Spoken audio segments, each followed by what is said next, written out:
started with that. Right. Started with a super heavy. You're gonna do just 8 and 8 for each? Yeah. Okay. And then we need one fast beat to end. Okay. Some ridiculous fucking shit square. Okay. Something sick. Alright, ready?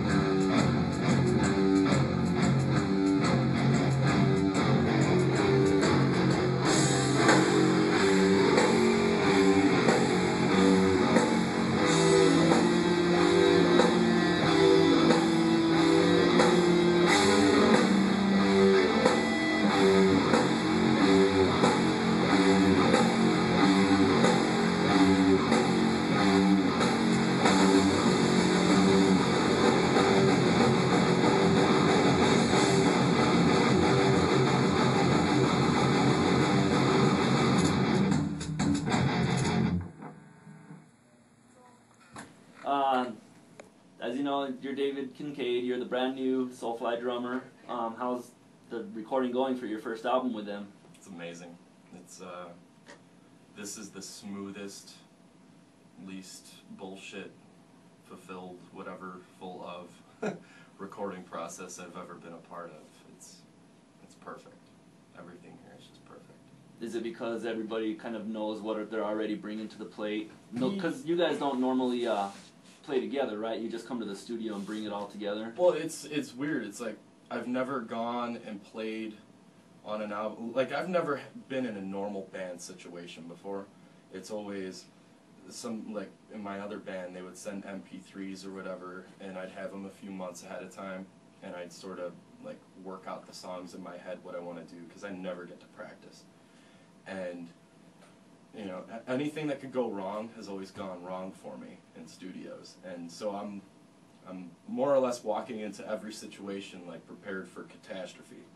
But this one, we walked in here, and, like, from the first day, the vibe was amazing, and we sat down and started playing together right away, and the songs were just, like, we were belting out, like, 3 or 4 songs a day. You know, playing with Max, it's just like, you know, the guy's got riffs. He's still got it in him. And this has been the most creative, inspiring, and, like, primal sort of recording experience for me yet. So. How long have you been playing for your drums? Drums, 25 years. 25 years? Since I was 3. Since you... For those of you who didn't know that I was 28. There it is. Yeah. What's your favorite style of playing that you would play the most? Oh man, everything really. Progressive is obviously like a big thing for me. Progressive improv, you know, like I'll never play the same thing twice. As far as like a fill goes or whatever, there might be some things that I do like live or whatever that the next night they're going to be different. But definitely progressive and improv, you know, speed. Obviously, it's what I'm sort of known for. So yeah. Just making it as Dave Lombardo on some sort of on speed as possible. Guess we know who the idol is then. Yeah, shit. more or less. What kind of drum set do you use? Pearl drums. Pearl drums? My whole life. Your whole life? Yeah. Happy Pearl with drums. them? Pearl drums. Yeah. Pearl drums, Sabian cymbals, Vic Firth drumsticks, Axis pedals, and Evans heads. Good. So endorsed by all them, and they've been great to me. So.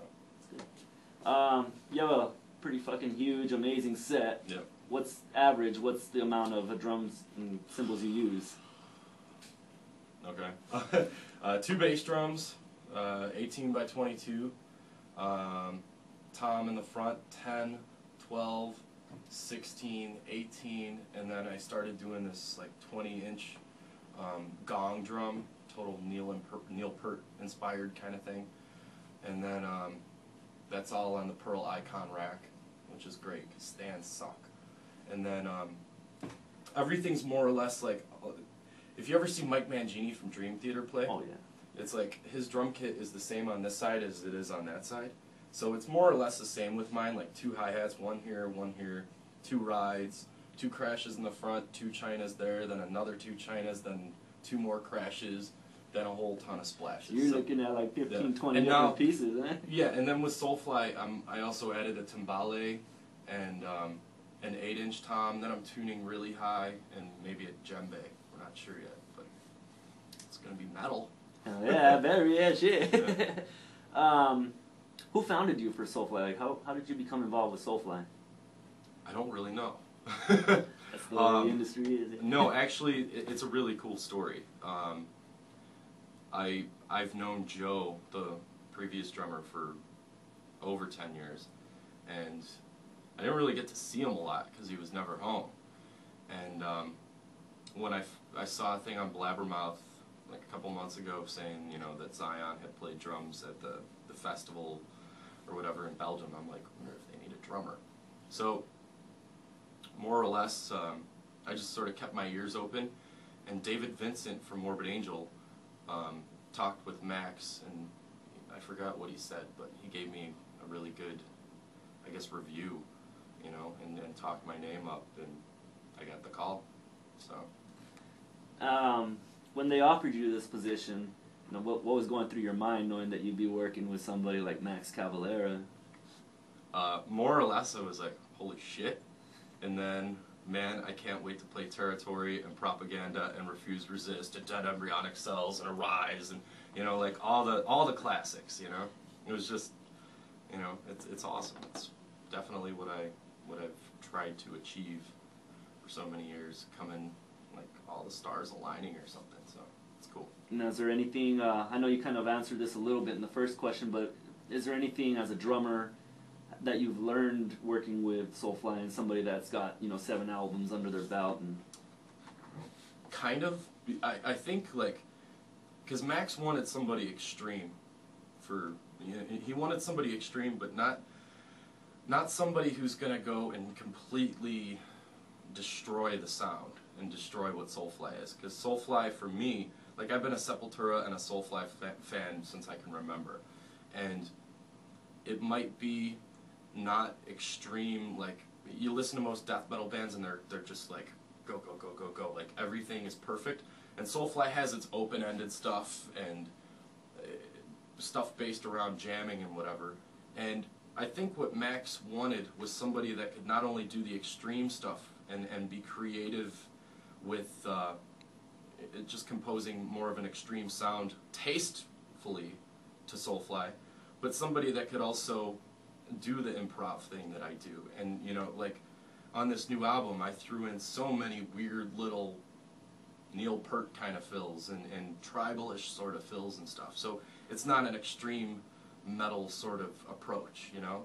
And I think that's probably the biggest thing for me behind that, you know? Like, it's very important to not mess up. The last question I have for you, is there, you know, anything you want to just tell the people, hey, I'm Dave? Well, no. That's good. Not really. Don't No, worry it's about just, I mean, it's an honor, you know? It's, I'm playing for Soulfly, and it's Max Cavalera, you know? The dude's a legend. And the cool thing about this for me, like the coolest thing, as we first met, it's sort of like, it was like the first episode of Real World for me, you know? Like, yeah. Everybody gets to meet their new roommates and stuff. Well, it's like, here I'm meeting all these dudes, and we all just, right off the bat, Tony, awesome dude, killer bass player, and totally laid back and no bullshit. Then Mark Rizzo, who's like one of the most interestingly hilarious and extreme people I've ever met in my life. Like, that dude is just like so animated, and it's like, yeah, you know, I feel off as I vibe off of him, you know. And then there's Max, of course. Max, every riff he throws out, it's like, wow, that's pretty awesome. So his head's always going like this every time. Yeah, and when the whole past week that we wrote this record, it was like, this is how it should be in a band. You know, everybody's like gelling together, and there's laughing going on and jokes and stuff, but like when it comes down, there haven't been any bullshit fights, there haven't been any disagreements about anything. It's like, this is the most surreal feeling I've ever had being in a band. So I just I can't wait to tour. Definitely good people to be around, man. Yeah. Good band, good Yeah. structured band. So, all right, Dave. Well, thanks Cool. for interviewing with us today, and we look forward to doing more business with you. Indeed. Yeah. Thank you. That was simple.